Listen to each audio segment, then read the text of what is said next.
अस्सलाम वालेकुम। बिस्मिल्लाहिर्रहमानिर्रहीम। उम्मीद है आप लोग खैरियत से होंगे। आज हमारा आर्टिकल है law of gravitation. Law of gravitation को करने से पहले हम देखेंगे जी ग्रेविटेशन क्या होती है।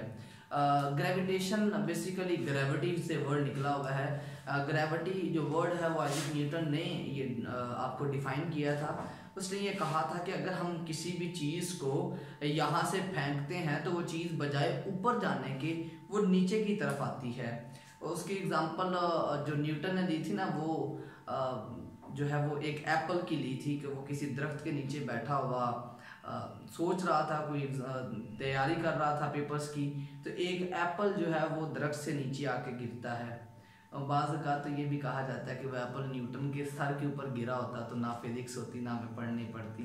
लेकिन बहरहाल जी सोचने की बात इसमें ये है कि वो जो एप्पल नीचे की तरफ गिरा है वो ऊपर की तरफ क्यों नहीं गया। तो there is some sort of force जो बॉडी को नीचे की तरफ अट्रैक्ट करती है। तो न्यूटन ने उस फोर्स को कहा था ग्रेविटी, और उस ग्रेविटी की वजह से बॉडी में जो एक्सेलरेशन जनरेट होता है उस एक्सेलरेशन को हम कहते हैं ग्रेविटेशनल एक्सेलरेशन। अब बात ये है कि एक तो उसके ऊपर एप्पल आके गिरा, उसने वहां से सोचा अब बॉडीज के मैसेज हो सकते हैं डिफरेंट, तो डिफरेंट मैसेज जो है वो डिफरेंट फोर्सेस के साथ अट्रैक्ट होंगे। तो सबसे पहले जो न्यूटन ने इसमें पास्टुलेट डिफाइन की थी वो अपना एक लॉ दिया था जिसे लॉ ऑफ ग्रेविटेशन के नाम से हम पढ़ते हैं। तो लॉ ऑफ ग्रेविटेशन क्या है और उसे आप किस तरह से स्टडी करते हैं और वो हमारे किस लिए हेल्पफुल है, ये सारी चीज़ें हम आज के आर्टिकल में पढ़ रहे होंगे। तो जी हम सबसे पहले स्टार्ट करते हैं इसकी डेफिनेशन से।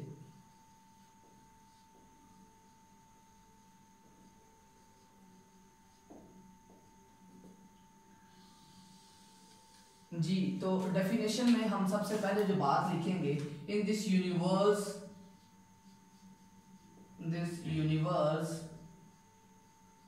Every body attracts other body with a force which is, हमने डेफिनेशन का एक हाफ पार्ट लिखा है और उस हाफ पार्ट को मैंने अभी स्टॉप कर दिया है। इसमें जो आप ग्रेविटेशन के लॉ में पहली बात देखेंगे वो ये है कि ये कभी भी रिपल्सिव फोर्स नहीं होगी। ग्रेविटी की जो फोर्स होती है वो हमेशा अट्रैक्टिव होती है। अब इसमें दो बातें आ जाती हैं, फोर्स आपकी किन किन दो पैरामीटर्स पे डिपेंड करती है। पहली बात इसमें ये है force which is number one is directly proportional to the product of masses, और नंबर टू जो है वो आपके पास आ जाती है distance inversely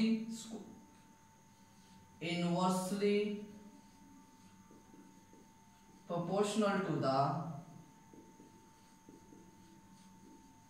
square of the distance। अभी हम डिस्टेंस को भी इसमें स्टडी कर रहे होंगे। तो हमने डेफिनेशन डिजाइन की और उस डेफिनेशन को मैंने समराइज करते हुए दो डिफरेंट पार्ट्स में डिवाइड किया है। आप जब एग्जामिनेशन पॉइंट ऑफ व्यू से तैयारी करेंगे तो आप इसे ये पॉइंट्स नहीं बना रहे होंगे, आप जस्ट सिंपली जो है एक पैराग्राफ की फॉर्म में लाइन लिख देंगे। मेरा मकसद यहाँ पर आपको समझाना है और इस डेफिनेशन से फार्मूला ड्राइव करना है। हम अपने इन्हीं डेफिनेशंस को, उसके जो दो पार्ट्स हैं वो यूज़ करते हुए जो है अपना फार्मूला डिजाइन करते हैं। हमने जो पहली बात कही है, हमने ये लिखा है force is directly proportional to the product of the masses. तो आपके पास फोर्स जो है वो डायरेक्टली प्रोपोर्शनल है प्रोडक्ट ऑफ द मैसेज के। जो मेरी पहली पास्टुलेट है उस पास्टुलेट को मैंने एक मैथमेटिकल फॉर्म में डिफाइन कर दिया है। सेकंड पास्टुलेट वो ये कहती है कि यही जो फोर्स है वो इनवर्सली प्रोपोर्शनल है डिस्टेंस के। चलिए यहाँ पर मैं डिस्टेंस को फॉर एन इंस्टेंट डी लिख देता हूँ, स्क्वायर ऑफ द डिस्टेंस है। तो हमने डिस्टेंस जो है वो स्क्वायर ऑफ द डिस्टेंस ले लिया है। अब इसी को हम एक फॉर्मेट में इन दो इक्वेशंस को कंबाइन करते हैं, आपके पास आ जाएगा f is proportional to the m1 m2 over d square. अगर इस प्रोपोर्शनैलिटी साइन को हम खत्म करते हैं तो आपके पास जो फार्मूला बनेगा उस फार्मूले को आप देख लेते हैं जी, वो आ जाता है f is equal to the g m1 m2 over d square. यहाँ पर g जो है वो आपके पास एक्सपेरिमेंटल कांस्टेंट है, एक्सपेरिमेंटल कांस्टेंट, और इस एक्सपेरिमेंटल कांस्टेंट को सबसे पहले जो मेजर किया था वो कैवेंडिश ने किया था। इसकी डिटेल हम इंशाल्लाह नेक्स्ट किसी लेक्चर में पढ़ रहे होंगे।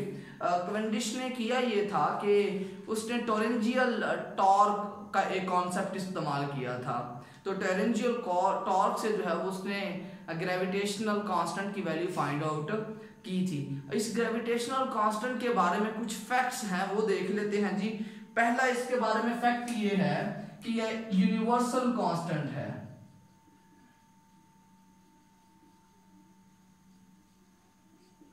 सेकंड जो इसका कॉन्सेप्ट है वो ये है, ये आपके पास नेवर चेंज।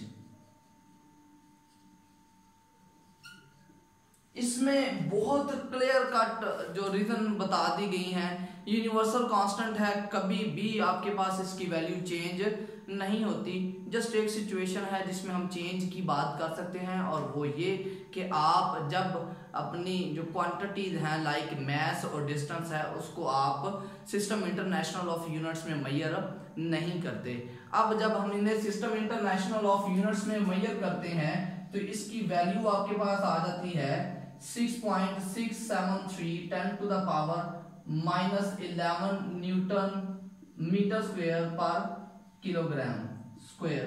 तो ये हमारे पास इसकी एक एक्सपेरिमेंटल वैल्यू आ जाती है, जिस वैल्यू को हम मैंने आपको अभी चूंकि इसी लेक्चर में बताया है कि हम पहले से इसको बता चुके हैं। कैवेंडिश ने टोरेंजियल टॉर्क का कॉन्सेप्ट इस्तेमाल करते हुए इसकी वैल्यू को फाइंड आउट किया था। अब नेक्स्ट हम इसी में बात करते हैं जी। आपने जब फॉर्मूला ड्राइव किया आपने कहा जी inversely proportional to the square of the distance. अब डिस्टेंस कौन सा हो सकता है, ये बड़ी इंपॉर्टेंट बात है और ये अलार्मिंग सिचुएशन होती है कि अक्सर हम स्टूडेंट से यही डिफाइन करते हैं और हम कहते हैं जी बताएं ये डिस्टेंस वो कौन सा ले रहा है। तो जी स्टूडेंट इसमें अगर आप दो मैसेज ले लेते हैं, एक मैस आपका M1 है, दूसरा मैस आपका M2 है, इनके ये सेंटर्स हैं। हम इनमें जो पॉसिबल डिस्टेंस की बात कर सकते हैं, बॉडी का ये फेस और ये फेस है, इसे आप D1 कह देते हैं। फॉर एन इंस्टेंट मैं समझाने के लिए बात कर रहा हूँ। सेकंड जो मैं डिस्टेंस ले सकता हूँ वो ये ले सकता हूँ इनकी आउटर एजेस की, ये मेरे पास D2 आ जाता है। और थर्ड जो मैं डिस्टेंस यहाँ पर ले सकता हूँ वो ब्लैक लाइंस में मैं लिख रहा हूँ which is the distance between their centres. अब आप देखें कि मैंने दो डिस्टेंसेस को D1 लिखा है और D2 लिखा है, जबकि एक को मैंने सिंपली D लिख दिया है। इसका फायदा क्या होगा, इसका फायदा ये है कि हमने अपने फार्मूले में ही D लिखा हुआ है। तो बताए बगैर हम ये जज कर सकते हैं कि आप जो डिस्टेंस इस्तेमाल कर रहे होंगे वो बिटवीन देयर सेंटर्स होगा, उनके ना तो आउटर एजिस पे होगा, ना ही ऐसा होगा कि एक बॉडी का आउटर एज और एक का इनर एज, ऐसा बिल्कुल भी नहीं है। हम क्लियर कट बता रहे हैं जी this is the distance between their centres.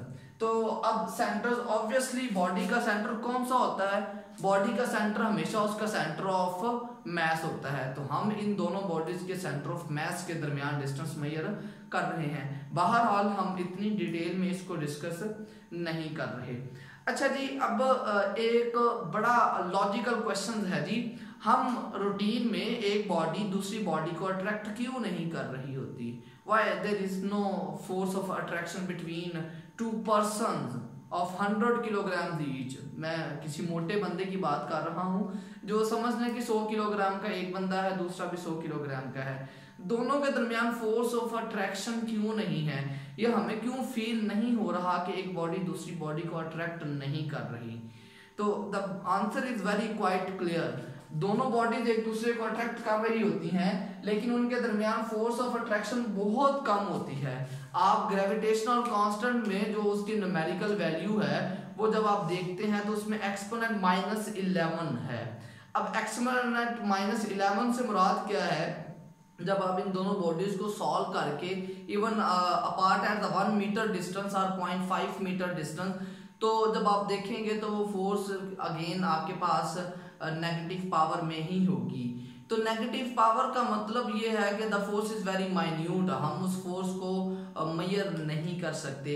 सो इसका ये मतलब बिल्कुल नहीं है कि फोर्स वहां पर नहीं है, स्टिल फोर्स एग्जिस्ट करती है, लेकिन वो फोर्स हम जो है उसकी वैल्यू इतनी छोटी है कि हम अप्रॉक्सीमेटली से 0 के इक्वल कर रहे होते हैं। The answer is yes, the force between two bodies is there. एक इसमें और बात भी है जी, हम कहते हैं जी एक पर्सन जमीन के ऊपर खड़ा हुआ है, तो बताएं जी इस पर जो है वो कौन ज्यादा फोर्स लगा रहा होगा, पर्सन या जमीन? तो मेरा ख्याल है ये बड़ा सिंपल सा क्वेश्चन है और इसका आंसर भी आप लोगों के जहन में आ जाना चाहिए। कूलम फोर्स जो आपने पढ़ी थी that was mutual force, same as हमारे पास जो ग्रेविटेशनल फोर्स है वो भी म्यूचुअल फोर्स ही है। यहाँ पर मैं एक हेडिंग बना देता हूं जी, म्यूचुअल फोर्स।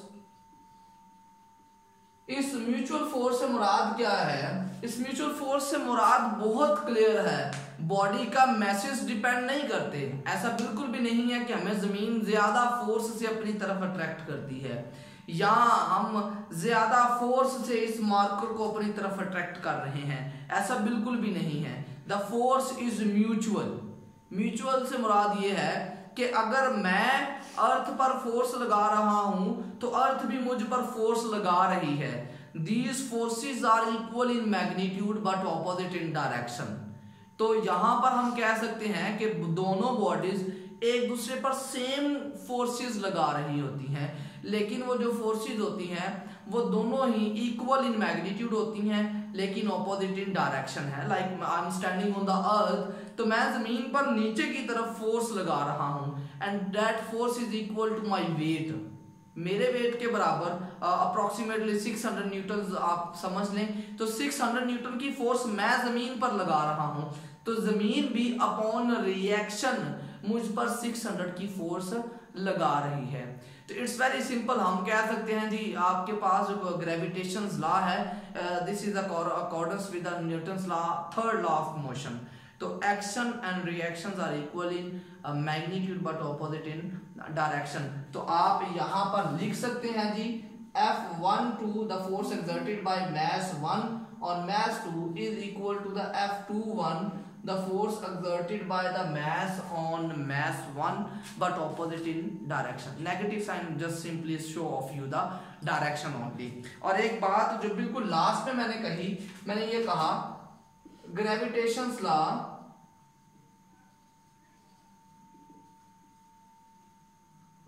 is accordance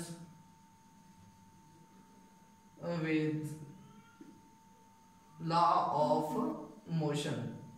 और लॉ ऑफ मोशन कौन सा जी? Third law. तो थर्ड लॉ ऑफ मोशन को एग्जैक्टली वो कॉरेस्पॉन्डेंस दे रहा होता है। जी students, that was all about the law of gravitation. Hope you enjoyed a lot this session. Thank you very much for watching. अल्लाह हाफिज।